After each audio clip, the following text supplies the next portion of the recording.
Well, hey there, folks. Welcome to the Roundup. We're a Cowboy State Daily podcast, and we focus on interesting people in the Cowboy State.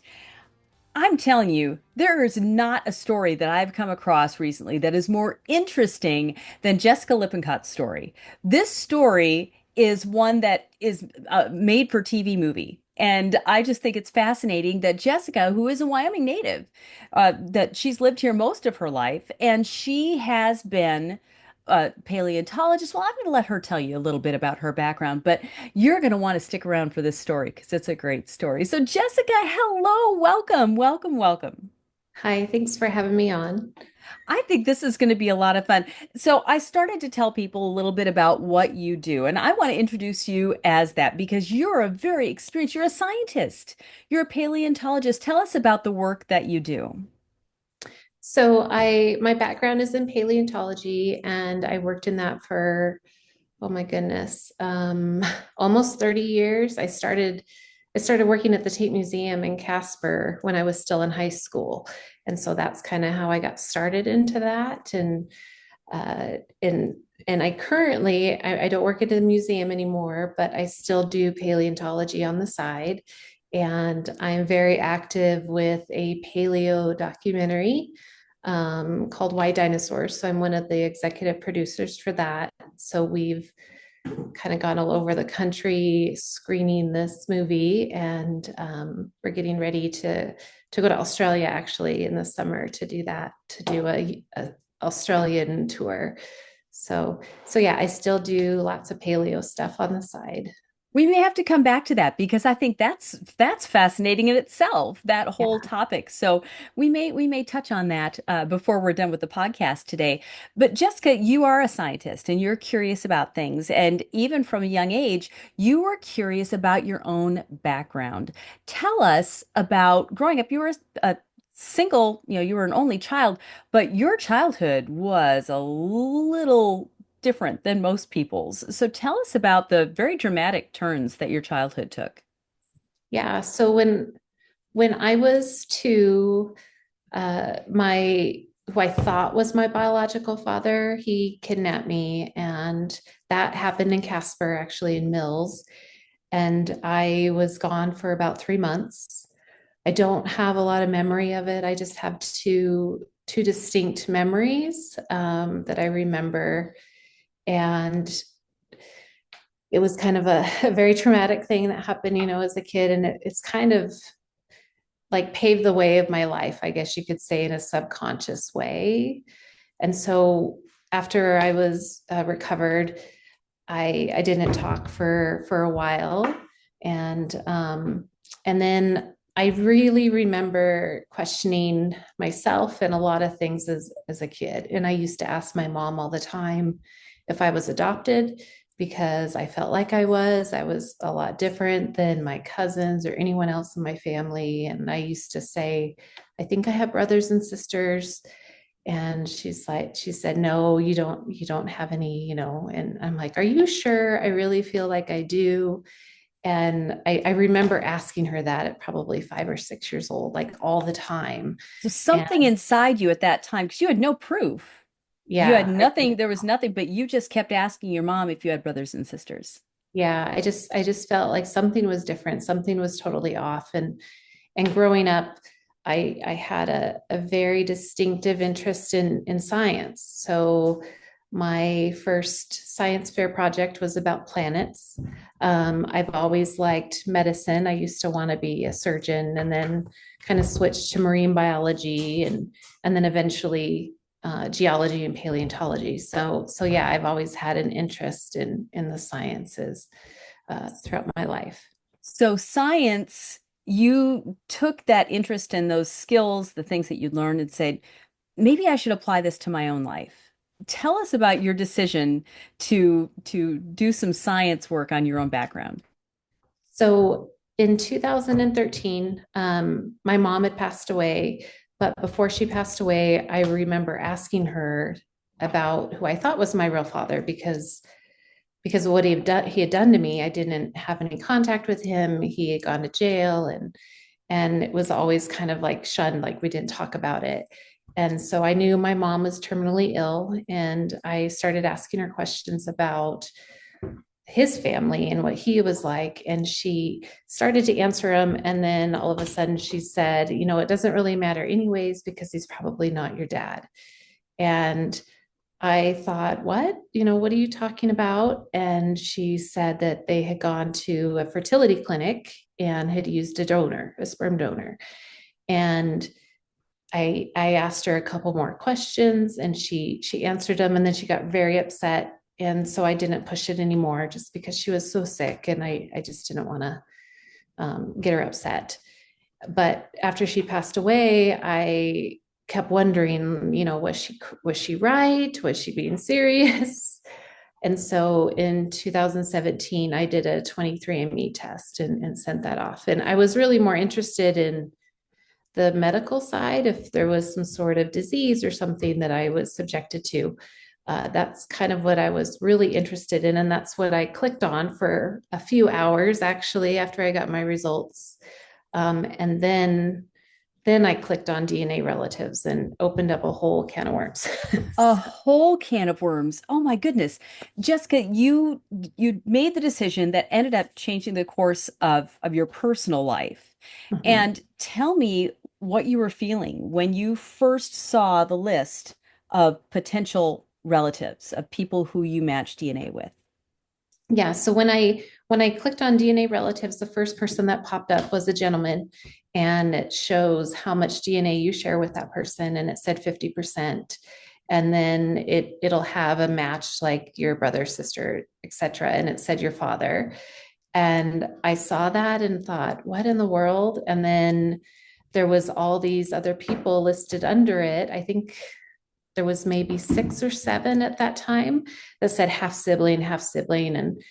And I just was like, what is going on? And then I remembered what my mom had said. And I remember I gasped and like covered my mouth and thought she was right. She was telling the truth. And so then I just kind of went on this huge Google search of who all these people were, and I yeah, can't and Im I just want to interrupt here because I can't imagine how were you working at that time? Were you had a job and you had responsibilities, but then all of a sudden your life turns. You get information that completely pulls the rug out from under you and everything that you knew. Did you take a day off of work? Because I would have. unfortunately I couldn't so when I found out, it was about 10:30 at night. And the next morning, I was doing a big presentation for fourth graders at the Washakie Museum. And so I couldn't call in sick or anything like that. But I was just in kind of a state of shock. I don't think I got much sleep. The next morning, I woke up and thought, was this real? Did this really happen? And throughout the day of work, I'm like checking my phone and just trying to understand what was going on, because people were messaging me, and I didn't Who know how to accept it. who So was messaging you? I had a few sisters that were sending me messages, How did they welcoming find me. out about you? So when I first did the test, well, when I first got my results, I sent the person that said, my father, I sent him a message like, hey, I just took this test and it's showing that you're my father, question mark. And he responded right away and said, yes, I was a sperm donor in Southern California in the 1970s. And your brothers and sisters will be excited to hear about you. And I thought, what? What's going on? So, yeah. So you all of a sudden, after being an only child, were told your brother, I'm going to cry, your brothers and sisters are going to be welcoming to you. Yeah. What? How did that make you feel? I mean, that just had to have rocked your world. It did. I think I was more wondering, like, do they talk to each other? Like I don't understand. It was What's really, the relationship? yeah. And I didn't know how to really proceed and move forward, I guess, at that time. But then almost immediately I felt a sense of relief of everything makes sense now, because I had questioned so much of my whole life. Like I was always trying to seek something out and to do research and things like that, it just everything just made sense. It So yeah. just fell into place there and everything was logical. So you found out that you had 6 or 7 siblings at that point. At Mhm. what point did you realize that, wait a minute, there's a lot more here and there are a lot more kids that I'm related to? Tell me about that. So I think so there was only about 6 or 7 that was on the 23andMe website. There were some more on the Ancestry site that didn't hadn't done the 23andMe. So I think it was about number 13 when I found out. And I think it was the next year, 2018 seemed to be a big year for a lot of people doing the test, because I remember we had a lot of siblings that popped up that year. And that's kind of when we all were like, holy cow, um, like how many more could there be? Or, you know, yeah, it was definitely about, it took about 9 months for the reality to kind of wear off and to accept it. But yeah, it was definitely about the next year when most of the siblings started popping up a lot. So tell me about the first time that you met your siblings. So I did the test I got my results the end of April 2017. And about 4 days after I found out, I got a message from a sister that said, hey, I know you just found out, but we're getting together next weekend, like all of us, as a reunion. And we'd love for you to come down and meet us. And at first I thought, no way, like, no, I can't do this. I was scared. And then I thought, well, what if I don't go? I could, kind of regret it. And then I thought, well, if I don't get along with these people, I can just leave. So I ended up going, and I met one sister first and then one brother, and it was very surreal. And I remember my sister like looking at me, and we were eating lunch, and I kind of tear my food apart. Like I destroy my food and just kind of leave it like that. And she took a picture and said, "Oh my goodness, this is how I eat too." and, and so I thought that was a little strange, but All these little things that we don't think of as being genetically passed along, but habits like that. That is mhm. so interesting. Did you talk to your siblings? I'm sure you did, and ask them what their reactions were. Did they have similar experiences to you in how they found out that they were the child of a donor? Yeah, we've all talked about that, on how we found out and where, and kind of how we all took it. And there were some siblings that thought that maybe their parents had had, an affair of some sort. And so they kind of sat their parents down and, confronted them about it. And then the parents told the truth and said, oh, we used a fertility doctor, because I would say 90% of my siblings had no idea, and their parents never told them, and they weren't ever planning on to tell them. So they didn't know until they did the test. And then once they asked their parent, hey, this DNA test says this, then they were kind of caught and said, okay, yeah, this is what happened. But they all kind of were in shock, to say the least, it seems like. To say the least. Yes, absolutely. So here's the big reveal, though. You are now up to how many siblings? How many of you are there? There's 50 confirmed. So That yeah. is a big family. At what point did they start doing the reunions? Did they start saying, "Oh, let's all get together as siblings"? So they had had one prior to me finding out, and I think there was only maybe 5 or 6 at that time that got together with their kids. And so then when I found out, that was the second one, and it seems like every few years we'll try to organize a reunion of some sort, but it's a little difficult because there's so many of us and so many nieces and nephews, and we're trying to find a place that will house all of us, like at a hotel, and dinners and lunches and things like that, because it's like a giant wedding party, basically. And so it's a little difficult. But here's the other great part that I think is that it's not just your siblings that get together. Your father comes to these. And Yeah. that's fantastic. Tell us, I know you don't want to reveal his name, and that's perfectly fine, but tell us about the man who is your biological father. What do you know? What have you learned about him in the past few years? So he is a scientist as well. He was a professor at a couple different universities, and his background is in space, so astronomy. And I thought that was pretty wild considering what my first science fair project was about.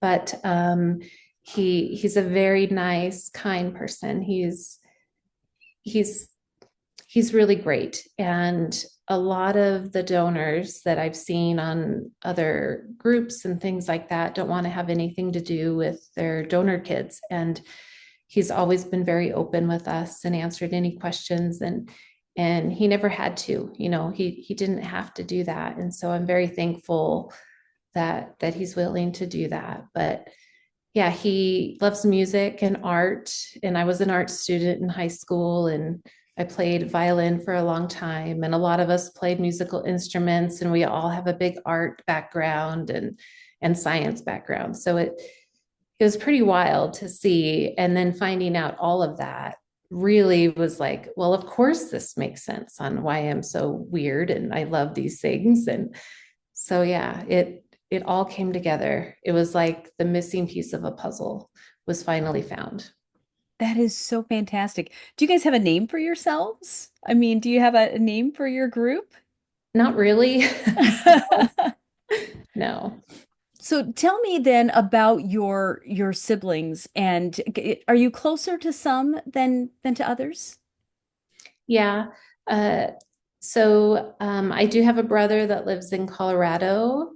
And so he's the closest brother that I have. And so we're kind of close just because I see him more than some of the other brothers. But I have a couple sisters that I get along with a lot better, I guess, or we're kind of goofy with and that sort of thing. But and then there's some siblings that don't want to have any contact with us at all too. So which is unfortunate in a way, just because I think we're really cool and we're a lot of fun. And I think they're missing out, but maybe one day they'll come around. So, but Maybe. yeah, I was just in California because a lot of my siblings live there, and I did get to meet up with them a few weeks ago, with some of them. So that was really great to be able to do. One of the things that you and I talked about before we got on the call, before we started recording the podcast, is the fact that there's such physical similarities, not just in the way that you do your food, but I mean, you look alike. Yeah. And tell me about your reaction when you started seeing people's like, wait a minute, she looks like me. Tell me about that. So we all do look alike. We all have dimples, it seems like. So that's kind of one of the very first things when we find a new sibling, like, oh, do they have dimples?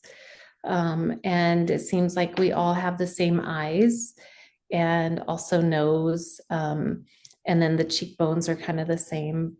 But when I first saw one of my sisters who looks just like me, I swear, like she could be a twin. I just kept looking at her going, is this what I look like from the side or from the back or from the front? It was like looking in a mirror almost, and like wondering like, wow, this is what I look like. So yeah. You all belong to a very exclusive club. Yeah. Yes, you. Now, tell me about how this experience has changed you and the way that you look at the world, the way you look at your career and the things that you do. Has learning this information changed your life? How has it changed your life? So it definitely felt, well, at the time, I felt very alone. Because my mom had passed away. My stepdad, who raised me, he had passed away 10, 12 years before that. So it was just me.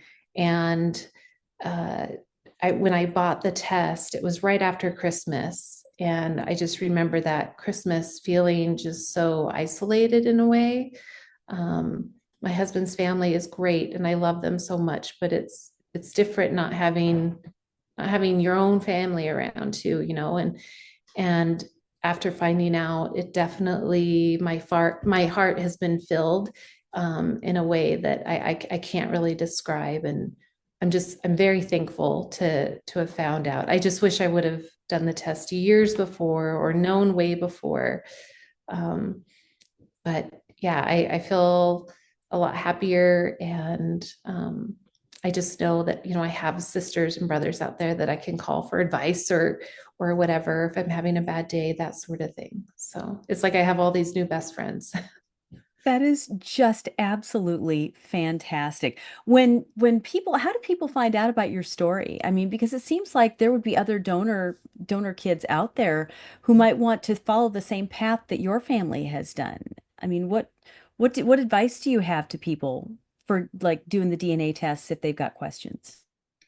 I think they should do the DNA test. If there's people out there that have been adopted or donor conceived, to do the test, because you may find out things about yourself that you were always kind of questioning, like, why do I do this way, or why do I have this interest, that sort of thing.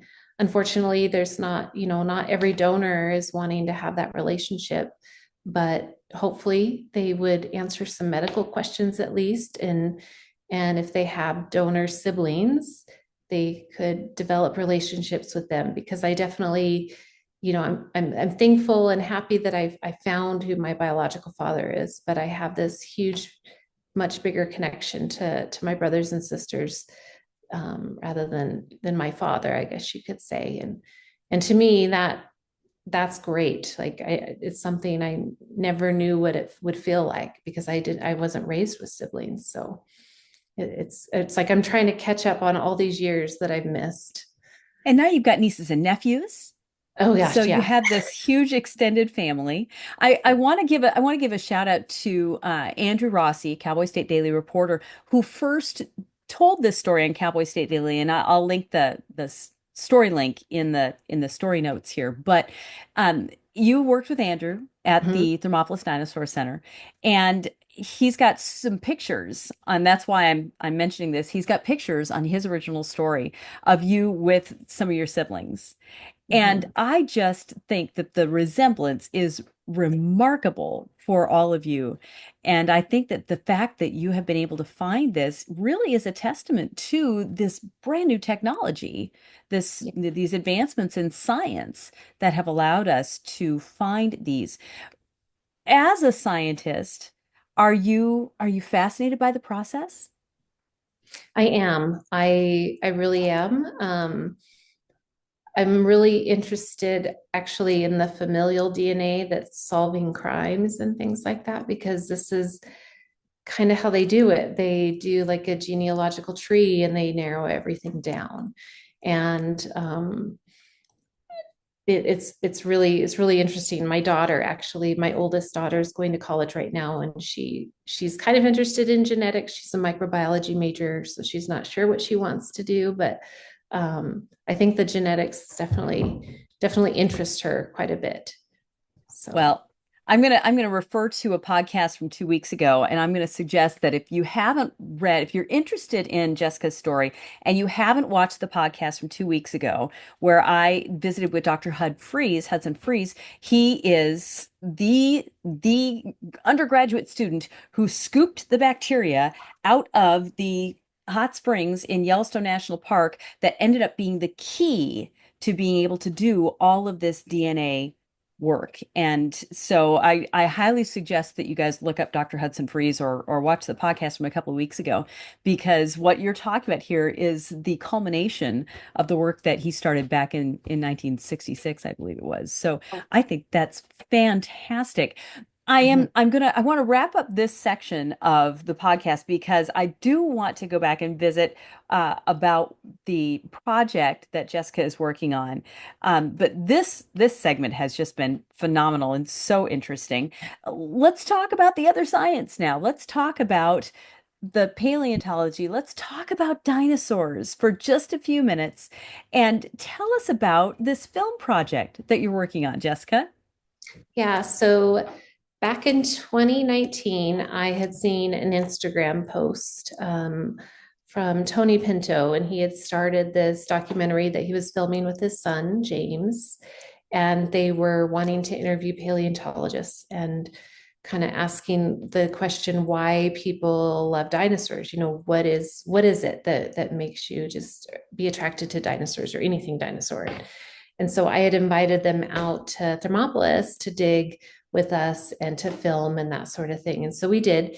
And I just kind of developed this great relationship with their family.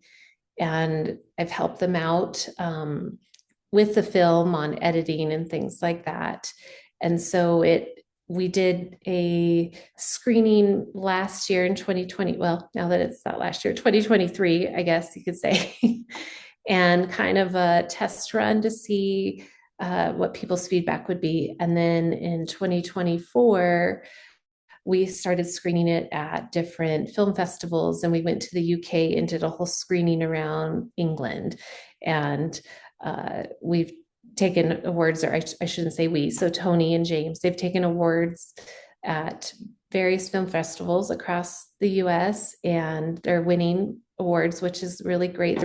We had one up in Sheridan, and I think there's one coming up actually in Casper at the end of January or February. I need to check my dates, but yeah, so that's what I'm working on with them, and we're planning a trip to Australia this summer, and so we'll be filming at screening, sorry, at different museums or science centers, things like that. So it's very exciting, and it helps kind of get the word out. And it's a movie for anyone, so kids, adults, hobbyists, professionals. It covers the whole 9 yards in there, and it's really great. And so you focus and you have a focus on the Wyoming Dinosaur Center and the what dinosaurs that were found in Wyoming in this as well. So in that segment, it talks about how you find a dinosaur, like what you're looking for in the field, how to excavate it, how to prepare it in the lab, and then curate it basically. So it shows kind of all of that. That is so much fun. Oh my gosh. So where can we see it? So Is it going to be available for us to see it? And since we can't go to Australia? yeah.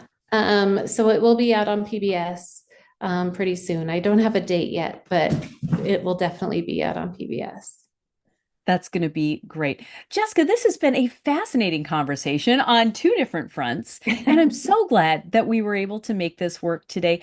Jessica, what an interesting life you've had, and it sounds like you've really got some exciting things going on, especially with your family. And we're so grateful that you took some time and told us your story because it's a fantastic story, and it sounds like it had such a great happy ending.